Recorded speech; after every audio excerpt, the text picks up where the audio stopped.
Alors, bonjour à toutes, bonjour à tous. Aujourd'hui, la leçon addition en écriture fractionnaire. Alors, commençons par le commencement. Malheureusement, on va commencer par les règles, les formules. Voilà. Mais cette fois-ci, il n'y a pas beaucoup de règles à retenir. Il n'y en a que deux. Dans la première, vous allez me dire qu'il y en a deux conditions. Après le reste, on va commencer de suite par le fruit de cette leçon, le résultat, les exercices et ainsi de suite.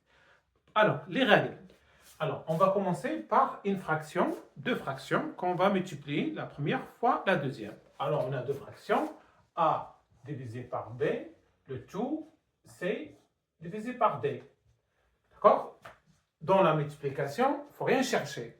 Vous multipliez les valeurs qui sont en haut par les valeurs qui sont en haut, les valeurs qui sont en bas, il faut les multiplier par les valeurs en bas. C'est-à-dire, on va revenir à multiplier les numérateurs par les dénominateurs. Et là, on n'a que faire A fois C, le tout B fois D. En autre terme, ça on peut l'écrire AC, le tout B, D, tout simplement. Ça, multiplication. C'est terminé. Allez, on va voir l'addition. Qui dit addition dit soustraction. C'est exactement la même chose. C'est-à-dire, on va additionner, donc ici, il faut rappeler que le B et le D, deux valeurs qui sont non nulles, différentes des zéros. Pareillement, donc on va faire ça, au lieu de que ce soit une multiplication, on va passer à l'addition. On va faire le premier cas. Alors, on a dit A, on va changer le fait parce que celui-là, il écrit mal. Alors, excusez-moi, on va effacer, on va pas me dire, donc le premier cas de l'addition. Alors, on va prendre A plus B, et ça, on va le diviser par C, et ça, on va le diviser par C. Ça, c'est un dénominateur qui est identique à celui-là. Dans son cas de figure, rappelez quand le dénominateur est identique, le même, dans ce cas de figure, on peut faire la fraction, on reporte le dénominateur et on additionne les numérateurs. Et là, on peut dire égal à A plus B, les deux divisé par C. Ça, c'est le premier cas. S'il y a une soustraction comme ça, on fait exactement la même chose. Au lieu de A plus B, ça revient à dire A moins B. C'est-à-dire, addition, soustraction, c'est identique. Maintenant, ça, on a dit le cas où le dénominateur est commun, identique. Là, on va trouver malheureusement un autre cas. C'est quoi? C'est le A. Ici, on va dire plus ou moins. On va passer par l'addition en premier. Et là, divisé par C. Et là, divisé par E. Et là, on va dire C, il est différent de E. Ça, c'est un E. Hein. Et le tout différent à 0. Ils sont non nuls. Dans ce cas, figure A, attention, ne me faites pas dire que ça égale à A plus B, le tout C plus D. C'est complètement faux. Jamais.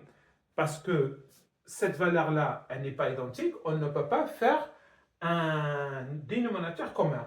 Pour faire un dénominateur commun, on va chercher le multiple le plus petit entre cette valeur-là et cette valeur-là. D'accord. Ça, quand on passe à l'exemple, ça va rentrer mieux. On est dans les règles. Et les règles, il faut les citer. On ne peut pas contourner ça. Qu'est-ce qu'il faut retenir aussi, c'est que A divisé par B, d'accord, fois B divisé par A, ça égale à 1. Ça, juste une règle, mais ça, c'est logique. Ça, c'est l'opposé de ça. Pourquoi égal à 1? Tout simplement parce qu'on peut simplifier le A avec le A et le B avec le B. C'est-à-dire ça revient à dire égal à A fois B, le tout B fois A. Et le B est simplifié avec le B, le A avec le A et le résultat égal à 1. Ça, c'est une des propriétés qu'il faut retenir, mais ça va rentrer dans la logique. Maintenant, passons à des exemples comme ça va rentrer plus vite possible. Alors,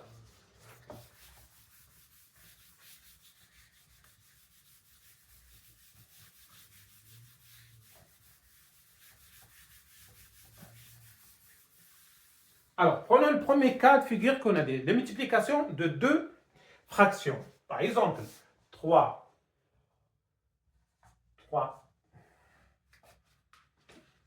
Par exemple, 3 divisé par 2 multiplié par 4 divisé par 3. Donc ça, quand il y a la multiplication, on peut faire ça. On va faire comme ça. Et on peut faire le numérateur en haut, le premier fois le deuxième et en bas, le premier fois le deuxième.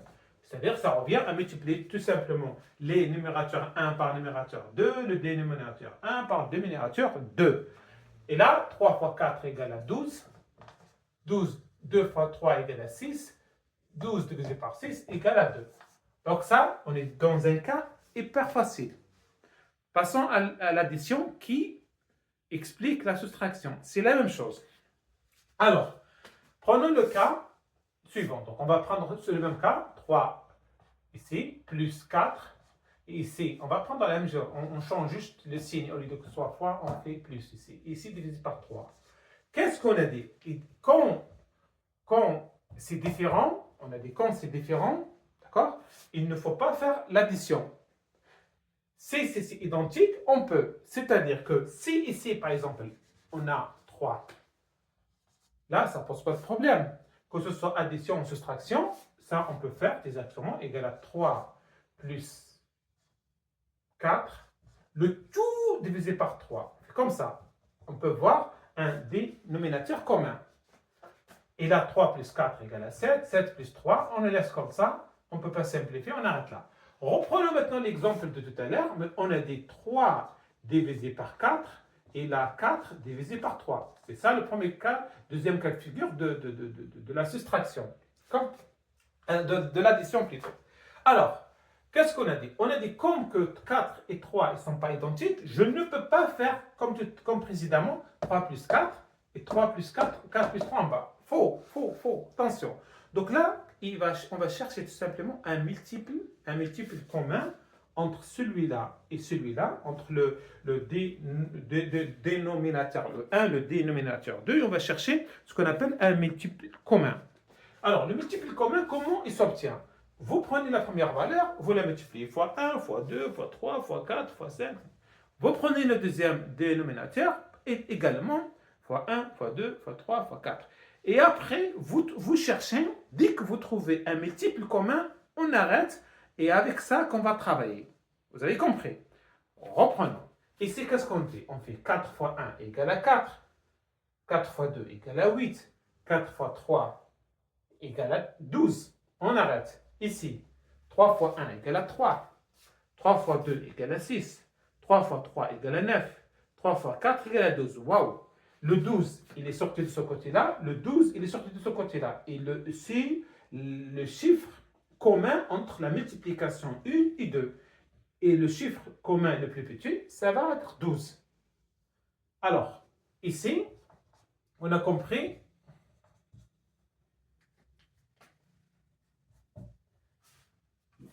Bon, on va chercher. Bon, on va changer. Bon, c'est la crise, hein? Ça ne marche pas, mais c'est pas grave. Ok. On a compris que ici, il me faut ici 12. Ici, il me faut 12 là. Bon, on va changer carrément notre couleur. Hop, voilà. Comme c'est la dèche. Ok. Donc, on va voir. On reprend. Égal à 12. Ça s'écrit mieux, c'est vert, mais c'est mieux que les autres. Alors, égal. On a dit que ici, je veux l'écrire 12. Pour l'écrire 12, il faut faire 4 fois 3. Vous êtes d'accord avec moi? Mais en haut, il y en avait 3. Donc, je multiplie le dénominateur par 3. Donc, vous allez qu'à faire la même chose en haut. Pour qu'on ne change pas la donne, qu'on ne change pas la logique. Donc, ici, on a multiplié par 3. Ici, on a multiplié par 3. Et le but, c'est quoi? De revenir à 12. Plus. Et on fait pareillement ici. Le 3. Qu'est-ce qu'il y a? Je veux obtenir 12 ici. Donc, qu'est-ce que je fais? Je multiplie par 4. Donc, ici, je fais 3 multiplié par 4. Et comme j'ai multiplié par 4 le dénominateur, je fais pareil pour le numérateur. Donc, 4 fois 4 aussi. Ok? Après, je continue. Et là, j'obtiens ici 3 fois 3, 9. 9 divisé par 12. Ici, 4 fois 4, 16. Et le tout divisé par 12. Et là, c'est intéressant parce que je me retrouve avec un dénominateur identique. 12 et 12. Et là, dans ce cas de figure-là, je peux faire 12 en bas. Et en haut, j'additionne 16 plus 9. 16 plus 10, ça fait 26, moins 1, ça fait 25. Ça fait 25 divisé par 12. Et là, ça reste comme ça, je ne peux pas le simplifier. Et c'est ça qu'on cherche à calculer. Donc voilà ce qu'on a comme cas. Retenez que s'il y a la soustraction, ça ne change rien. La soustraction, on fait la même chose, on va chercher un multiple commun Après, on va faire un dénominateur en bas qui égale le deuxième dénominateur en bas. Et après, on fait un dénominateur commun. Et après, on fait l'addition ou on fait la soustraction. Et le tour est joué. Voilà.